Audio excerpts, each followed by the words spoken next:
नमस्कार मित्रांनो, कसे सगळे. तर आपण हे बनवत आहे काजळ शिंदेवाडी ह्या गावामध्ये कौलारू घराचं काम. आता का हे आपण हे काय केलेलं आहे माहिती का, यांचा एक हॉल आणि पुढं पोर्च असं दोन्ही एकत्र तयार केलेलं आहे. तर का हे पोर्च बघा, आपण 10 बाय 10चा पोर्च बनवला आहे आणि अख्खी टोटल आतमध्ये हॉल बनवलं आहे कौलामध्ये. आपण आता का हे आता कौलं वगैरे टाकून झालेलं आहे त्याचं सगळं, फक्त आता ढाप टाकायचे राहिले ते आणि कटिंगचं काम आणि ढाप टाकायचं काम राहिलेलं आहे. आता काही पोर्चमध्ये आणि काही आतमध्ये वाघ बसल्यावरती ही करत कौलं कटिंग करतोय. म्हणलं थांब, म्हणलं मी व्हिडिओ काढतो.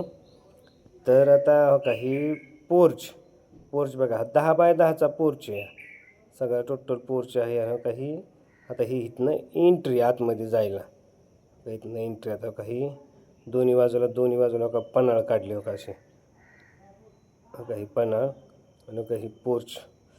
आता ही हॉल बनवला आहे आपण त्यांचा कौलारमध्ये, सगळा हॉल बनवलेला आहे काही इथपर्यंत. काही इथून बी असं इकडे ह्या बाजूला बाथरूमपर्यंत त्यांच्या त्या तिथपर्यंत आपण कौल नेली ती.